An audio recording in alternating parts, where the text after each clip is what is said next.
So discernment requires reflection on how each act shapes our relationship with God. Are we moving toward Him or drifting away? Discernment also is going to require accountability, and I think sharing our struggles and decisions with trusted friends or mentors can help us stay on track.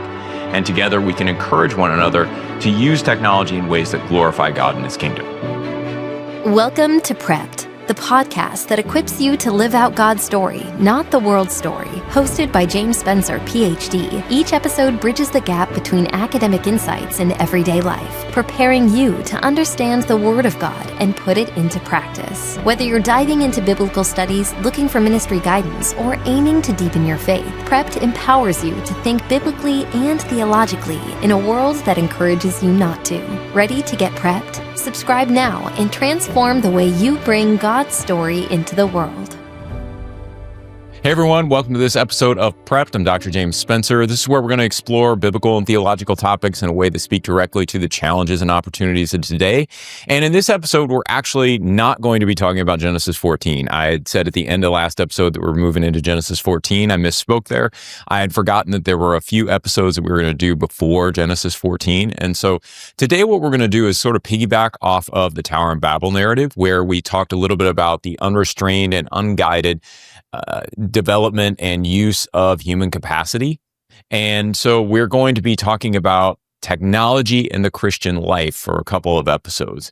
And I think this is important because there's very few times in the Bible where we can actually jump in and look at something that is technological. There are obviously, the development of different sorts of weaponry. There's different ages where we have the Iron Age and the Bronze Age, and so there are technologies developed from a warfare perspective, but there isn't a lot of philosophical conversation around technology, and I think the Tower of Babel narrative is probably one of those that gets the closest to talking philosophically and theologically about how we should think about technology, how we should think about human capacity, and how we should think about exercising it. So as Christians, we're called to discern and to live wisely in a rapidly advancing world. And technology often enhances our lives. Obviously, I'm not shy about technology. I'm putting a video out. I'm doing a podcast. I use technology an awful lot. I use artificial intelligence an awful lot. And so I am not opposed to technology, but I do think that one of the crucial aspects we need to understand is how are we thinking about technology? Because the way we're thinking about technology is ultimately going to involve or shift the way that we think about technology, the way we discern how to use that technology in our lives. So I want to just frame this discussion, and I want to draw on several paradigms. The first is Nassim Taleb's concept of iatrogenics, this sort of idea of when an intervention actually has detrimental effects. And he uses it in terms of, it actually came out of, I believe its origins were found in medicine, when people were trying to treat various diseases or disease states. And in doing so, they actually ended up harming people more than helping people. So that's the first sort of paradigm. The second one is Albert Borgman's distinction between things and devices. He does this in his book, Technology and the Character of Contemporary Life, Contemporary Culture, I believe. And then finally, Marshall McLuhan's 4 Laws of Media. And these are really interesting. I think they offer some really clear questions. I actually talk about them with another guest on the Thinking Christian podcast, which I will include in the show notes after that launches. Each of those offers a unique lens, I think, through which we can evaluate how to engage with technology. And it just gives us a nice framework. So in the Tower of Babel narrative, if you recall from the last episode, all I was saying was that the Tower of Babel narrative involves this idea of ignorance. The people were ignorant of who God was, what God wanted, how they were to relate to Him. And that ignorance then allowed them to see their human capacities as something that would allow them to be independent of God as opposed to dependent on God. It cultivated self-reliance as opposed to dependence. And so these paradigms are intended to sort of help us understand how we might think through that. How do you, it's nice to say, okay, you're supposed to be dependent on God, not independent from God. But then there's the practical aspect. Okay, James, great, you're saying that, but what does it actually mean? And so that's where we're going to kind of go a little bit today. If you're enjoying these discussions, please, I would just suggest that you share the podcast, share the videos, leave a review. Your support helps spread these conversations and equips others to think critically about their faith in the modern world. So let's dive in and explore how human capacity, when misaligned with God's purposes, can lead us away from true flourishing. So the first one I want to talk about is just the gift and challenge of human capacity. Human capacity is one of God's greatest gifts. From the beginning, we see humans created in the image of God, tasked with cultivating and stewarding creation, and our ability to create, innovate, problem solve. I think these are reflective of our creative nature, the way that God created us. But this capacity also comes with responsibility, and it's supposed to be exercised within relationship. And so the Tower of Babel narrative really draws us back there. What's our responsibility? Well, our responsibility is primarily to be enhancing and extending the glory of God. It's to be working with God's creation in such a way that God's glory is extended throughout that creation. I'll be doing some more episodes on this later and maybe even doing some writing on it. But for right now, what I would say is that and if you go back and listen to some of the other prepped episodes, you'll find this as well. But the idea is that the garden was only a small part of the world. And so what God is asking the human couple to do initially in multiplying, filling the world and subduing it, is he's asking them to extend the precincts of the garden. And as they extend the precincts of the garden, as they have children, as those children then follow God and experience life in God's presence, then that glorification of God extends all over the world. And so that's what we're supposed to be doing. That's the responsibility. We're always supposed to be pointing to and glorifying God. But I would also say that it comes in relationship. So that we're incapable of really doing that, of pointing to and glorifying God, if we're not in a right relationship with him. And I know we talk a lot about personal relationship in evangelicalism. When I was saved, it was all about a personal relationship with Jesus Christ. I don't deny that. I think that's very true, but that's not what I'm talking about exactly. So we are situated or positioned in a way, we have a posture toward God that is appropriate to us being dependent on him and us actually reflecting out that glory from him. So I'm not talking about that personal relationship necessarily, but maybe the nature of that relationship, the way that we act out that relationship is more what I have in mind here.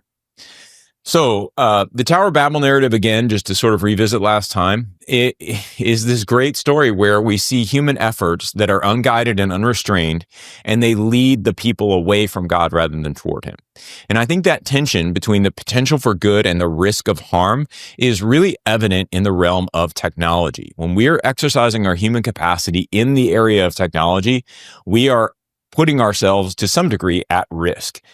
Nick Bostrom's, who is philosophically, he is a transhumanist, which transhumanism is a really sort of odd and interesting paradigm for thinking through what we can and should be able to do with our bodies. It's not something that I agree with.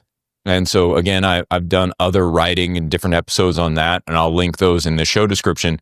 But I bring Nick Bostrom up not because I agree with his philosophy, but because he wrote a paper called The Vulnerable World Hypothesis. And the Vulnerable World Hypothesis just suggests that we've not experienced a culture killing or a civilization ending sort of technology, not because we're so careful and discerning in the sort of technologies that we build. His analysis is that we've just gotten lucky. And so his paper is really compelling, actually.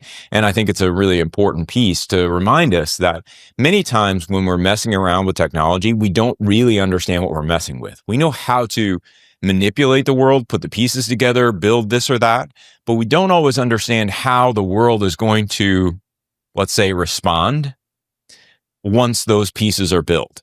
We don't understand how those things fit together, and it's because we aren't starting from an understanding of the world. We're starting from a position of how do we manipulate this or that within the world.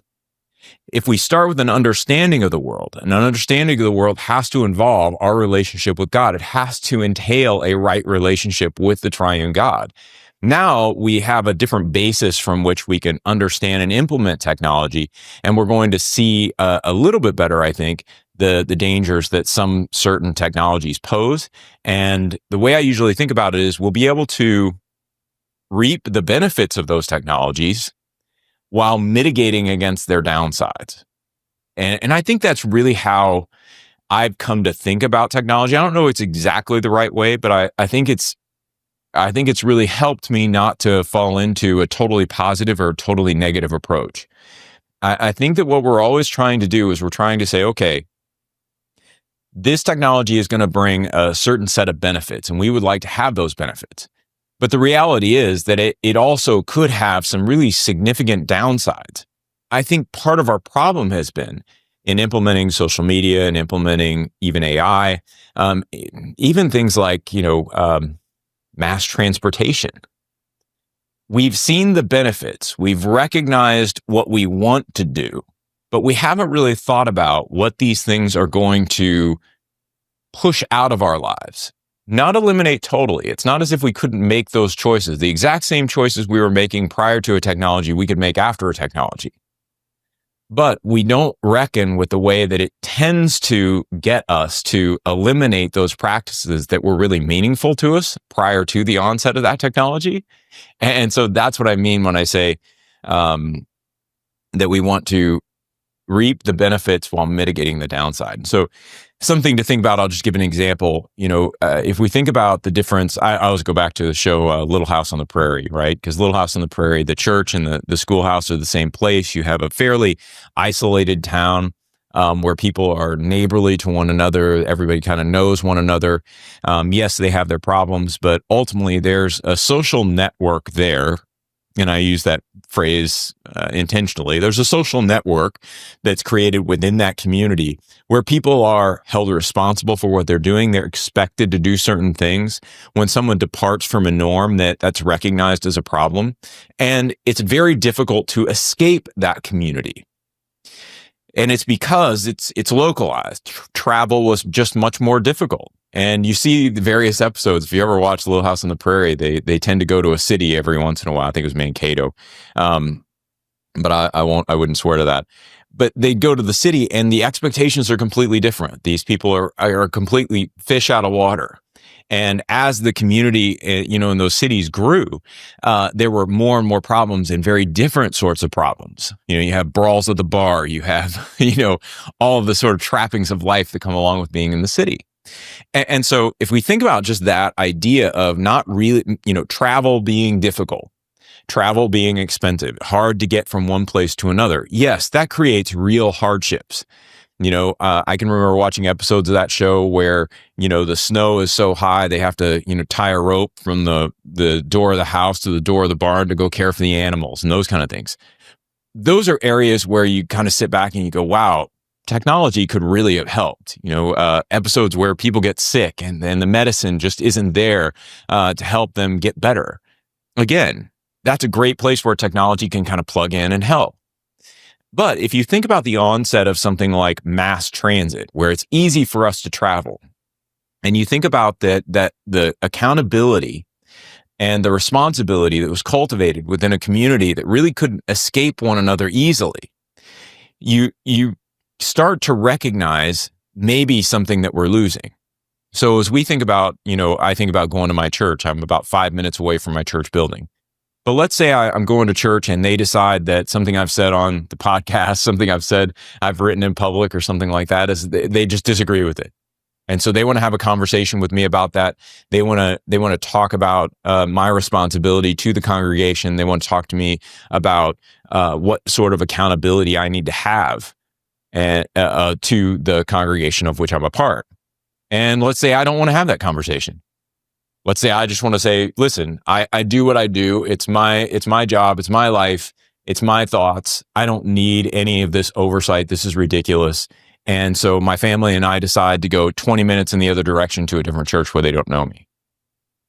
That's made possible because of mass transportation. And it's created these different dynamics where there's a whole host of different reasons that we don't have the same sort of community that you see pictured in Little House on the Prairie. Right? You just don't see it because we can all go different directions. Even the people at my church right now, there are some that are 20 minutes in the opposite direction from me. And so we don't live next to each other. And I think that these are things that with technology expansion, it's not that I'm saying mass transit is bad. I don't want to go back to riding horses. But what I would like to highlight is that we've got an accountability problem, we've got a responsibility problem, and we've got a community problem. And we didn't really think through how mass transit was going to change that. And because we didn't think about that, we are struggling, I think, to reproduce that in an era where people can drive 20, 30, 40 minutes to go to church and not necessarily be near anyone within their sort of ecosystem. And so there's a way for us to think about technology where we're reaping all these benefits, and then there's a way for us to think about technology where we want to avoid the downsides of that technology. So as we go through these paradigms, as we try to think these paradigms through, Taleb, Borgman, and then Marshall McLuhan, I just want you to keep that in mind. That's sort of the framework I'm approaching this from. Not trying to be a Luddite, not trying to say, all technology should go away and we should go back to the dark ages or whatever. That's not it. I don't really think that's realistic, nor do I think it's what we should be assuming the Bible teaches. I don't think that's quite it. And so what always we need to do is root ourselves back in that dependence of God, root ourselves back in that mission of extending God's glory around the world. And then from that position, asking ourselves, how does technology fit into this? So let me start by just outlining a little bit about what Nassim Taleb says about these issues, and then we'll go from there. So Nassim Taleb, he introduces this concept of iatrogenics in his work on risk and uncertainty. I'm more familiar with it from his book, Anti-Fragile, but I think he addresses it in other works as well. The term comes from medicine, and it refers to harm caused by the healer. For instance, when a treatment unintentionally worsens a patient's condition. So Taleb extends this idea to other areas of life, and he highlights how interventions actually intended to help can sometimes cause harm. And in the context of technology, iatrogenics reminds us to approach innovation with caution. Many technologies are created with good intentions, but we have unintended consequences around them. Social media, for instance, was designed to connect people, yet it's also contributed to mental health struggles, polarization, misinformation. I've talked about this on my other podcast, Thinking Christian, and there's actually a Surgeon General's warning. He put out a parental advisory on social media. And so I'll link that episode in this course or in this episode description. But I'd encourage you to take a look at that. It's a really interesting phenomenon because we've jumped into social media and it does do good things. But the reality is that we're all living with this downside as well. And so, we've got these different problems that these technologies have created that we didn't foresee and that we're not really going to, step away from the technology in order to solve. We're going to try to solve them alongside the technology. So I think the rise of artificial intelligence has sort of improved efficiency in countless industries, but it's also raising ethical concerns about privacy and bias and job displacement. And so as we've jumped into artificial intelligence, as good and as helpful as it can be, I would also say that we're not paying enough attention to some of the potential negative consequences, that we are probably going to suffer from the iatrogenics of the situation, or as another person has called, the revenge effects of these technologies. Now, the reason I like Taleb's framework is that it does encourage us to weigh the risks and benefits of technological advancements. And it asks us whether these solutions will create maybe inadvertently worse problems than they aim to solve. And I think for Christians, the principle is really something that calls us back to humility, and it challenges us to recognize the limits of human knowledge and to depend on God's wisdom as we navigate complex decisions. Now, the way I would really want to phrase this, and I want to get this as precise as possible, is just this. Christians, if we are really supposed to point to and glorify God in everything that we do, and we're always doing that, we're always trying to extend God's glory, we have to start there. We can't start by asking ourselves whether a technology has some sort of pragmatic benefit.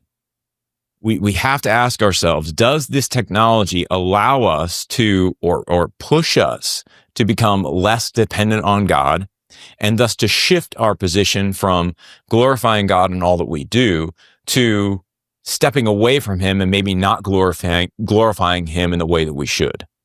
And so that idea of being rooted in that, pointing to and glorifying God is actually, I think, a really crucial idea. So that's where I would sort of begin thinking that this principle of iatrogenics really does challenge us to consider how our use of technology might inadvertently harm ourselves or others. And it invites us to pause and reflect on the potential consequences of our actions, ensuring that our choices are guided by wisdom and a commitment to love God and love our neighbor. So discernment and foresight, rooted in prayer and biblical reflection, are essential to navigating these challenges faithfully.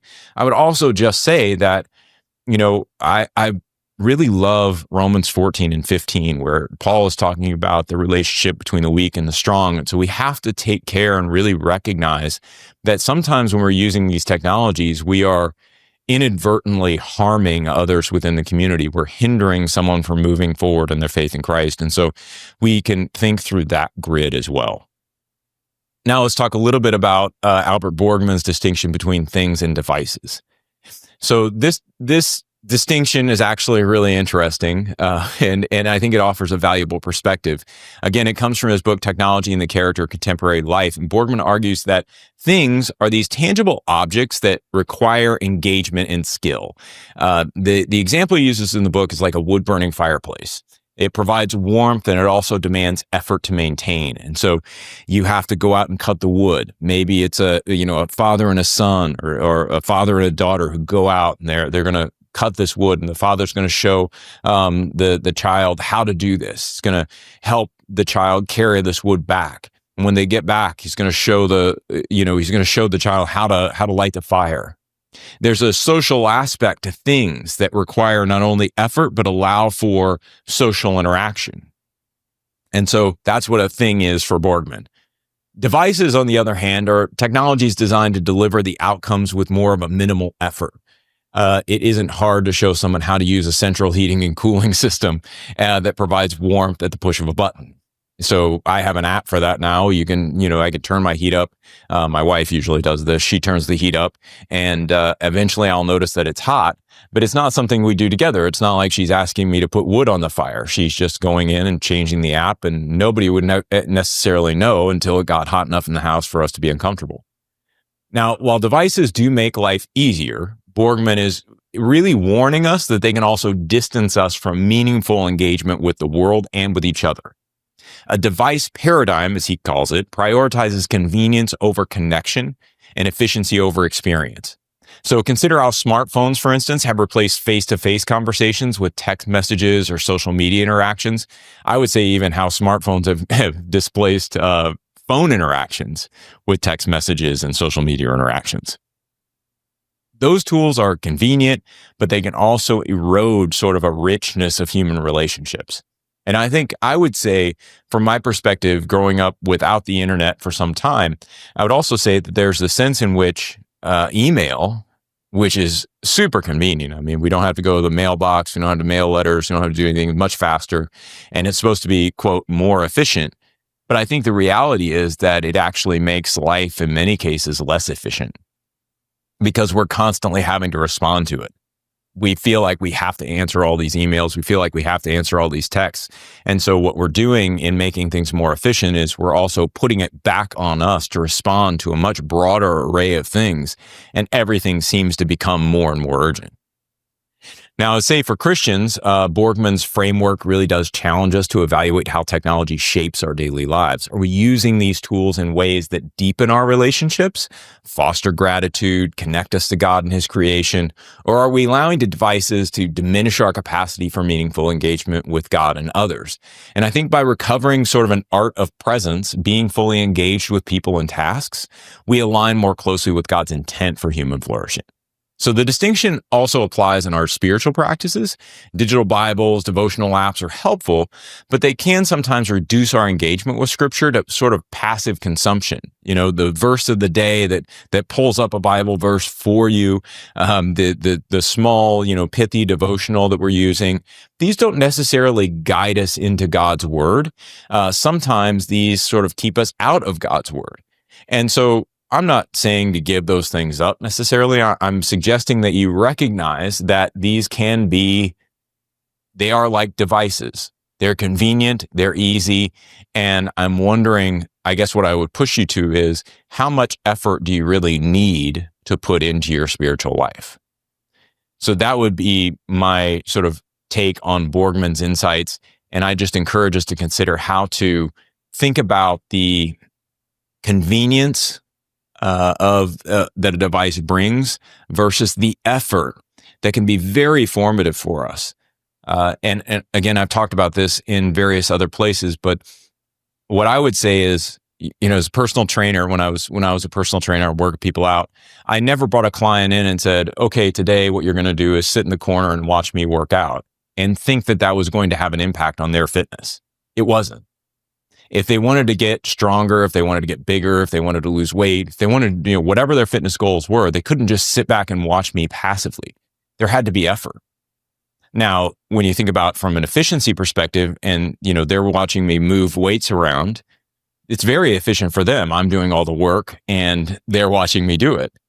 But when you think about it, the effort is actually part of the equation. It's not simply getting rid of all the effort, disburdening ourselves, as Borgman talks about it. It also involves this effort. And that effort is really crucial, I think, for us as we're thinking about discipleship, as we're thinking about growing in our faith, but also just as we're thinking about taking care of our bodies and being in the world in general. We're not just supposed to be here to watch a series of automated processes do their thing. We have an effort, we have a task, and we should be about that effort. And so that's my challenge, is not to get rid of all the conveniences. I don't plan on getting rid of email. I don't plan on stopping using AI for certain things.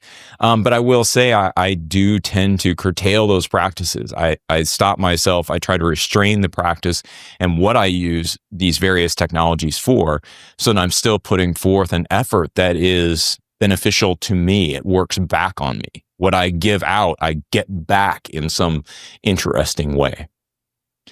So let's talk about the third paradigm, Marshall McLuhan's 4 laws of media. McLuhan has these laws that he provided as part of his work and his understanding of the impact of technology.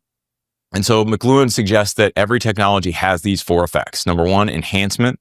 What does the technology amplify or improve? Notice that doesn't necessarily have to be something good. It could be something bad. Amplification and especially amplification is not necessarily good. Improvement, we might argue, is necessarily good, but I would also say that improvement is value neutral. In other words, I can improve the ease which we could shop online. Well, that has a certain ring of positivity to it, but the reality is that it can also go overboard. And so this amplification, I actually think, is more what he's trying to get at. What does the technology amplify? How does it amplify, let's say, from a theological perspective, our tendencies toward greed and covetousness? How would it amplify our tendencies to get by with things in a more anonymous fashion? How would it amplify things to, instead of being quick to listen, slow to speak, and slow to anger, how would it amplify our tendency to be slow to listen, quick to speak, and quick to anger? So that's enhancement. Obsolescence, what does the technology render unnecessary? And I think this goes back to that sort of device paradigm that Borgman's talking about a little bit, because as we decide to automate certain things and we create these commodities, these efficiencies that are easy, we are essentially eliminating other things. We don't need them anymore. I think this is the tension that many content creators, many scholars, many folks in what we might usually call knowledge industries are feeling about artificial intelligence. Is that artificial intelligence, at least at some point in the future, will have the effect of rendering many of those knowledge workers unnecessary. We see the same thing with robotics and artificial intelligence and, factory workers and those kind of things. At what point will they be rendered unnecessary? And so this idea of obsolescence is that technology does tend to render things unnecessary. Retrieval, what older practice or value does the technology bring back? So this one's kind of interesting. So what older practice or value does the technology bring back? So the idea here is that there's really nothing new underneath the sun, right? If you think about social media, what is social media? Social media is a large gathering where people are having a discussion. Well, those have been around. And so social media makes those more frequent. It amplifies it, but it's really just a reiteration of this process. And we could say that for a whole host of other technologies. They're constantly bringing something back. They're trying to make it better, but they're bringing something back that used to be there anyway. Reversal. What intended negative effects emerge when the technology is overused? And I think that's really crucial and a great question from McLuhan. When it's overused, when it's used beyond the boundaries that are helpful, when this technology begins to overtake as opposed to simply assist. And that's a real crucial question. So again, when we look at something like the difference between MySpace and Facebook, right? If any of you are old enough to remember MySpace, never really took off. It was an interesting little web platform. It was kind of cool, but it really never reached the zenith that Facebook has. And I think that these are things that we have to sort of step back from and take a look and ask, what are the unintended negative effects here? Social media is the easiest one to pick on because you have the data to demonstrate that there are actual negative effects that have come across. Those are, I think, largely unintended negative effects, but the fact that they're unintended doesn't make them any less negative. So let's apply all these laws to an example like streaming services. Okay, streaming enhances our access to entertainment. It gives us 24/7 sort of access to anything we'd want to see. We no longer have to be there synchronously or in time. When I was a kid, if I wanted to watch a show and it came on at 5 o'clock, I needed to be there at 5 o'clock. I needed to be in front of a television at 5 o'clock because there's nowhere to record it. Now we don't have that. You can watch a show at any point in time across 24/7. Yeah, it doesn't really matter. You can download it and have access to it whenever you'd like. It obsolesces traditional media forms like DVDs. I think it retrieves the concept of on-demand content from earlier technologies like TiVo, but it can also reverse into overconsumption or isolation when binge watching replaces real-world interactions. So McLuhan's framework really does invite us to think critically about how technology shapes our habits and values. And I think for Christians, it's a tool for discernment, helping us ask whether our use of technology aligns with our call to love God and love others. Are we mindful of how technology enhances or detracts from our spiritual lives? Are we aware of what it replaces or distorts? And this framework can also help us reflect on our broader cultural engagement. How do we witness to Christ in a world shaped by ever-evolving media landscapes? McLuhan's 4 laws remind us that while technologies may change, our call to love and truth remains constant. So let's talk about discernment and technology a little bit.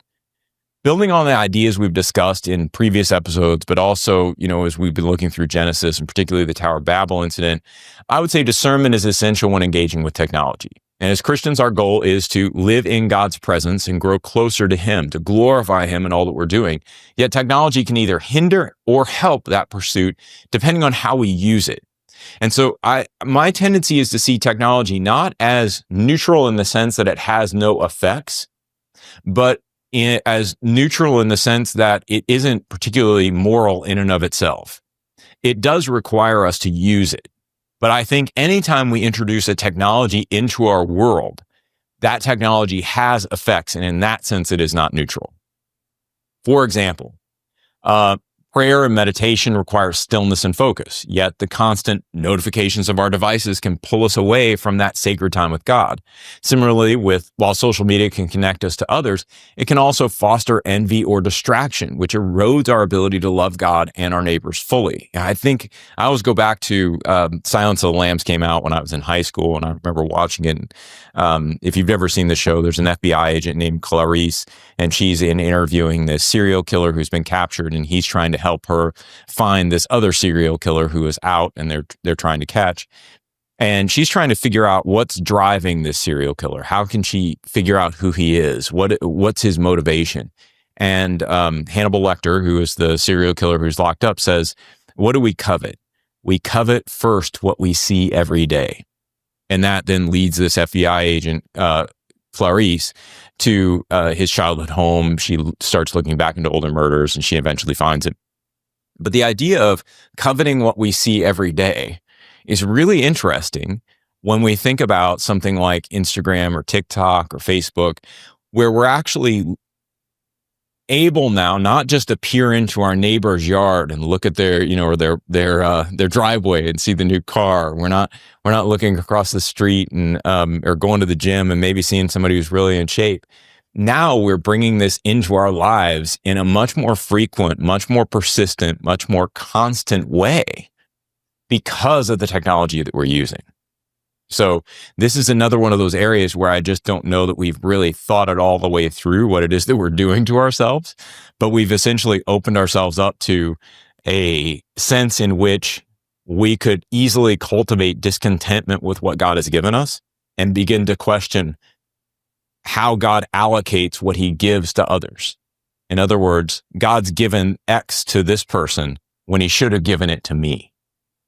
So that's a component of what I think technology does to it. Now, I do think that technology can support our spiritual growth. I am not one that believes that the Christian community can stay away from technology. I think technology will be crucial in accomplishing our mission as Christians. And so I think there's apps that provide the daily scripture readings.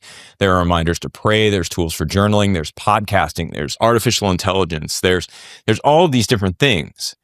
I just think we need to ask ourselves, is this tool helping me to attend to God's presence, or am I paying more attention to the tool than I am to God? Am I enamored with the technology? Is it drawing me away from looking at the Lord, or am I actually growing closer to God through it? So discernment requires reflection on how each act shapes our relationship with God. Are we moving toward him or drifting away? So discernment also is going to require accountability. And I think sharing our struggles and decisions with trusted friends or mentors can help us stay on track. And together we can encourage one another to use technology in ways that glorify God and his kingdom. So as we wrap up, let's just consider some practical implications and questions to guide our engagement with technology. Say, number one, what are the potential unintended consequences of a given technology? Whether it's a new app or a major innovation, take time to consider how it might impact your life, the lives of others, how we see the world, where God fits in. These things are not neutral. As I said, when they're put into the world, they are going to have an effect on the world. So we have to think these things through. Number two, does this technology encourage meaningful engagement or passive consumption? Evaluate whether it deepens your connections with others and with God. Are these the sort of interactions you want to have? I'm very seldom inclined to look at the comments that I see on websites. If I write a web article, the comments can range from really affirming, which is great, and I love those, to uber critical, which is a little harder to read, to completely off base and having nothing to do with what I just wrote. And so I tend not to read a lot of the comments. If I'm going to interact with people, I like to interact with people who I know, and I like to get their feedback on my work. I like them to critically engage with me. And so that's one of those things where, does this deepen our connection with others? I'm not sure reading someone's online content actually does that. And I think in most cases, it can create more separation between us and others. So that's just one of those things that, as an example, I try to avoid. Number three, I think we need to ask ourselves, how does this technology shape my values and habits? Reflect on whether it fosters gratitude and patience and love and kindness. Does it help keep you calm? Or does it cultivate distraction and impatience and self-centeredness? I mean, I gestured toward James 2, this idea of being quick to listen, slow to speak, and slow to anger. But I think most of the time social media is pushing us to do the opposite. This technology is forcing us into something different. We could look at all of the efficiency technologies. I referenced email. Are these things really helping us to slow the cadence of our life down such that we have sufficient attention for God and for others? Or is this technology driving our attention toward it so that we become less present in other people's lives? Number 4, am I using this technology to glorify God? Ultimately, our use of technology should reflect our commitment to God's purposes and our love for Him and others. Now, we can think through some really pernicious uses of technology, like pornography use and those kind of things, and obviously those aren't in keeping with glorifying God. But I think we also need to think through some of the more what might be construed as, amoral, sort of not really good or bad uses of technology. And I go back to the story of Martha and Mary. In Martha is distracted by serving. Serving is not an inherently evil activity. I mean, she's not in the other room offering sacrifices to idols or something. She's just trying to provide some hospitality, as would have been in keeping with the times. And so this distracts her, however, from the good portion, from sitting at Jesus's feet. And so these technologies it doesn't have to be something evil we're doing with them. It can just be that it's taking our attention from being centered right on Christ to being centered on something else. How am I modeling wise technology use for others? This is number 5. Whether in our families, our workplace, or our communities, our approach to technology can serve as an example of thoughtful and faithful living. So, end of the day, human capacity is a gift, but it's a gift that must be stewarded wisely. And by approaching technology with discernment, humility, and a commitment to God's will, we can ensure that our innovations serve His purposes rather than serving our own. So thanks for joining me for this first episode in our series on technology in the Christian life. Today, we've explored the idea of human capacity, the importance of asking not just can we, but should we? And in our next episode, we'll dive a little deeper into how technology influences our relationships and spiritual practices. If you found this discussion helpful, please share it with your friends, leave a review, subscribe to the show. Your feedback's invaluable as we continue exploring these important topics. And until next time, take care, stay grounded in God's Word, and we'll see you on the next episode of Prepped. Thanks for tuning in to Prepped. If today's episode helped you view the world through a God-centered lens, be sure to hit subscribe so you're always prepared for what comes next. Don't forget to rate and review us on your preferred podcast platform. Your feedback helps us reach more believers eager to live out God's story. Share this episode with a friend, family member, or loved one, and together, let's keep challenging the world's narratives. Until next time, stay grounded, stay inspired, and continue living out God's plan. See you soon on our next episode of Prepped.